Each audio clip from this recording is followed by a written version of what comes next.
Hello students, তো আজকে আমি যে ভিডিওটা তোমাদের সঙ্গে শেয়ার করছি সেটা একটা ইউনিক ভিডিও হতে চলেছে। কেন কি আমি জানি এই ধরনের ভিডিও তোমাদের এখনও পর্যন্ত সেইভাবে ইউটিউবে কিন্তু অ্যাভেলেবেল নেই। আর আমি অনেক রিসার্চ করে দেখেছি এই ধরনের ভিডিও কিন্তু খুব একটা সাইডে বা এক্সিকিউশন হয় না, খুব রেয়ার কেসে এখনও পর্যন্ত ইমপ্লিমেন্টেশন খুব একটা বেশি হয়নি আমাদের ইন্ডিয়াতে। কিছু কিছু জায়গাতে এই সব সাইডে কাজ হয়েছে বা হচ্ছে। এটা বেসিক্যালি বাইরের কনস্ট্রাকশন হয় এইভাবে, ডিপেন্ড করে কিসের ওপর, সমস্ত কিছু আমি জানাবো। তো তার জন্য তোমরা ভিডিওটা একদম শুরু থেকে শেষ পর্যন্ত না স্কিপ করে দেখবে। আমি জানি ভিডিও আনতে তোমাদের অনেক দেরি হয়ে গেছে, আমার রিসেন্টলি কিছুদিন অনেকটাই গ্যাপ হয়ে গিয়েছিল। তো আমি চেষ্টা করব কন্টিনিউ তোমাদের সঙ্গে ভিডিও শেয়ার করার। আর যাদের পিএসসি যে ইন্টারভিউ চলছে তাদের জন্য কংগ্রাচুলেশন, তোমরা ভালো করে প্রিপারেশান নিয়ে পরীক্ষাটা দাও। আর আমরা আশা রাখছি যে কোনো রকম করাপশন ছাড়াই, উইদাউট করাপশন ছাড়াই যাতে রিক্রুটমেন্ট হয় সেই দিকটাও কিন্তু আমাদের খেয়াল রাখতে হবে। বর্তমান সিচুয়েশান কিন্তু খুব একটা ভালো না, সেই জন্যই আমি বলবো যে তোমাদের সবাইকেই কিন্তু আমাদেরকে একজোট হয়ে এই প্রতিবাদটা বা এই ধরনের যাতে ঘৃণ্যতামূলক আচরণ না হয় সেদিকে আমাদেরকে খেয়াল রাখতে হবে এবং সেটা সবার কাছে তুলে ধরতে হবে। তো আমি আর কথা বাড়াবো না, আমি ভিডিওটা শুরু করছি। এটা হচ্ছে আমাদের সিএফএ পাইল বলা হয়, কন্টিনিউয়াস ফ্লোটিং পাইল। এক্ষেত্রে কি হয় আমি প্রসেসগুলো বলে দিচ্ছি প্রথমে তোমাদেরকে, যে কীভাবে কী করা হয় না করা হয়, তারপর আমি ভিডিওটা পুরো দেখালে তোমরা আশা করি বুঝতে পারবে। তো সিএফএ পাইলের ক্ষেত্রে আমরা অনেকগুলো পাইলের প্রসেস আমরা জেনে থাকি। নর্মালি অনেকে ডিএমসি পাইল করে রেখেছো, জানো ডিএমসি পাইলের প্রসেসগুলো কীরকম, সেখানে কেজিং ভেজিং করার ব্যাপার থাকে, আমি ওইসব যাচ্ছি না। তো সিএফএ পাইলের ক্ষেত্রে কনসেপ্ট হচ্ছে, দেখতে পাচ্ছ একটা এই যে অ্যাগর রয়েছে, এই অ্যাগরের মাধ্যমে প্রথমে তোমার যা টার্মিনেশন লেভেল আছে সেই টার্মিনেশন লেভেল পর্যন্ত কিন্তু সয়েলটাকে এক্সকাভেট করা হয় বাই রোটেটিং আর্মের মাধ্যমে, কন্টিনিউয়াসলি রোটেট করতে থাকে এবং যে পার্টিকুলার লেভেল পর্যন্ত আমাদের পাইলের রিকোয়ারমেন্ট থাকে অ্যাজ পার ডিজাইন অনুসারে, সেই অনুসারে আমাদের কিন্তু অ্যাগরটা সেই পার্টিকুলার ডেপ পর্যন্ত কিন্তু রোটেটিং করে করে যায়। সেটা আমি দেখাবো কীভাবে হয়। এবং তারপর এই অ্যাগরটার জাস্ট নিচেই একটি হোলো সিলিন্ডার, হোলো পোর্শন রয়েছে, যেখানে দেখো তোমাদের অ্যাগরের সাইডে একটি কিন্তু পাইপ লাগানো রয়েছে। সেই পাইপের মাধ্যমে হাই প্রেসারে কংক্রিটকে ফ্লো করানো হয়। ফ্লো করিয়ে এই প্রসেসের মাধ্যমে সিএফএ যে পাইলটা হয় এখানে কাটিং এবং ফিলিং দুটো কিন্তু সাইমালটেনিয়াস প্রসেসে হয়ে যায়। এবং তোমরা বললে বিশ্বাস করবে না, একটা 12 থেকে 14 মিটারের পাইল করতে, কাটিং প্লাস কংক্রিটিং করে ফিলিং করতে এই মেশিনের কিন্তু 12 থেকে 13 মিনিটের মধ্যে, কি ম্যাক্সিমাম 14-15 মিনিটের মধ্যে এক একটা পাইল পুরোপুরি কমপ্লিট হয়ে যায়। এটা খুবই অবিশ্বাস্য এবং খুবই তোমাদের মনে হতে পারে যে না এতটাও কম টাইম লাগার কথা নয়, কিন্তু এটাই বাস্তব। এক একটা পাইল করতে কিন্তু এক্ষেত্রে যে সিএফএ পাইলের প্রসেস আছে সেখানে 12 থেকে 13 মিনিট, ডিপেন্ড করে অবভিয়াসলি সেটা ডেপথের উপর। আমি বলে দিলাম যে 12 থেকে 14 মিটার বা 15 মিটারের মোটামুটি একটা পাইল করতে তোমাদের খুব বেশি হলে 13 থেকে 15 মিনিটের মধ্যে বোরিং প্লাস কংক্রিটিং কমপ্লিট হয়ে যাবে। আচ্ছা, এবারে তোমাদেরকে আমি ভিডিওটা একটু চালিয়ে দেখিয়ে দিই কীভাবে কী হয়, তাহলে তোমরা জিনিসটা বুঝতে পারবে। তো দেখো এখানে বোরিং কিন্তু জাস্ট স্টার্ট করা হয়েছিল। এই হচ্ছে পুরো অ্যাসেম্বলিটা এইভাবে সেট করা হয়, যেখানে পয়েন্ট আউট করা হয় পাইলের পয়েন্ট। এটা একটা টেস্ট পাইল করা হচ্ছিল, সেখানে সেই পয়েন্টটাকে আগে আইডেন্টিফাই করে নেওয়ার পর বোরিং চালু করা হয়। এবং বোরিং চালু করার পর দেখো তোমাদের কীভাবে এটা করতে লাগে। এই ওপরে দেখো একটা ডিজিটাল মিটার রয়েছে, যেখানে আমি দেখো তোমাদেরকে শো করাচ্ছি এ 3.75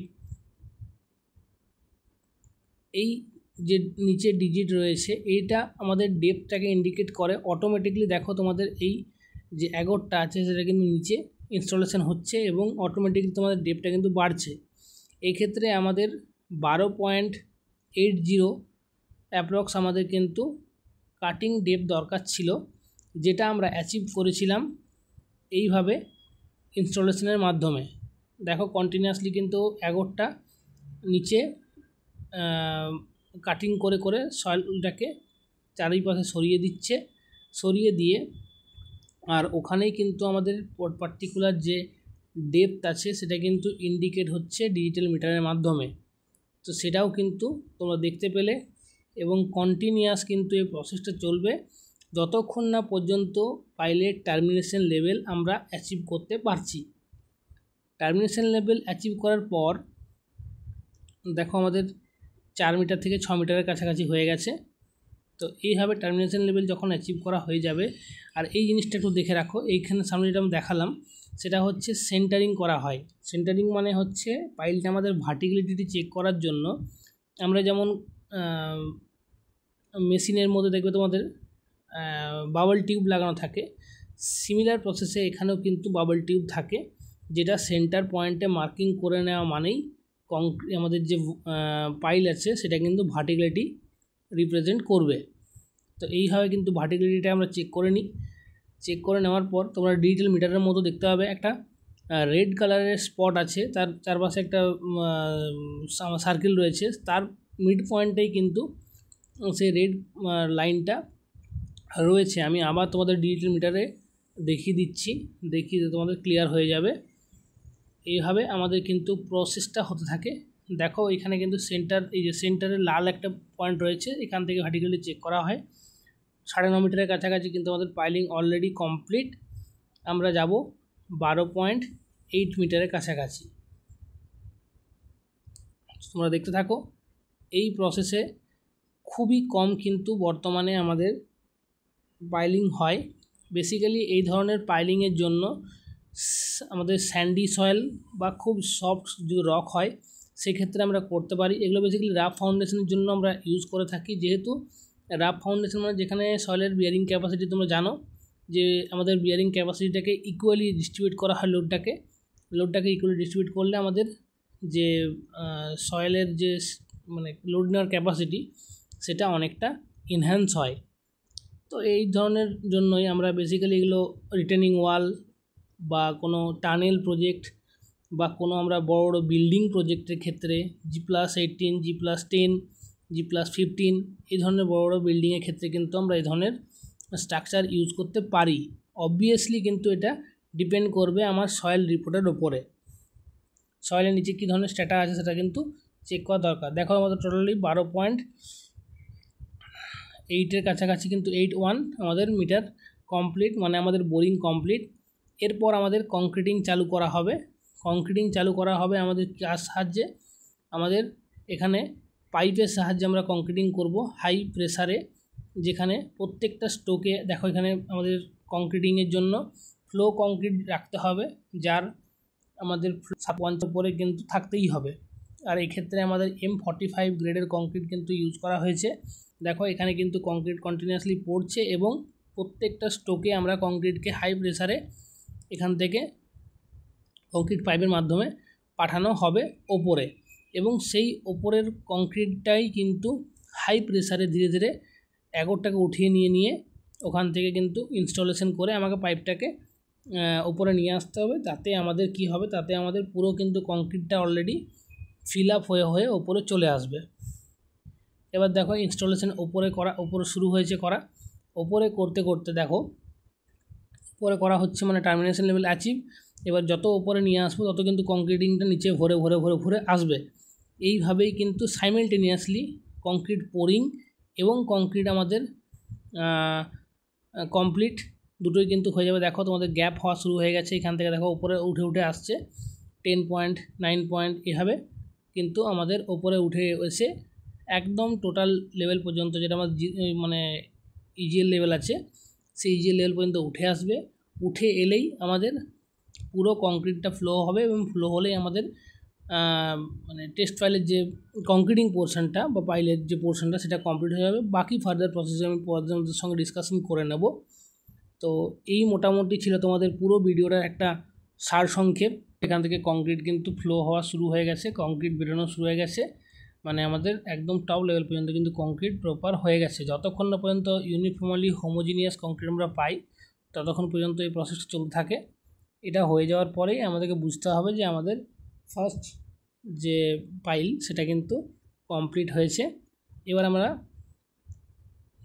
এখান থেকে বল পাস করিয়ে আমাদের যে ওপরের যে কংক্রিটিং পাইপ আছে সেটাকে আমরা ক্লিয়ার করে নেব, নাহলে এটা চোক হয়ে যেতে পারে। এখান থেকে আমরা আমাদের ফ্লোটা কিন্তু চেক করে নিলাম। এইভাবে আমরা ফ্লো চেক করে নিই, তো দেখে নিতে পারো। এইভাবে ফ্লো চেক করে নেওয়ার পর সেই ফ্লোটায় কিন্তু আমরা দেখে নিই যে অ্যাজ পার ডিজাইন বা মিক ডিজাইন অনুসারে সেটা কিন্তু আছে কি না। এইভাবে হয়ে যাওয়ার পর আমাদের এটা কিন্তু চেক করে নিতে হয়।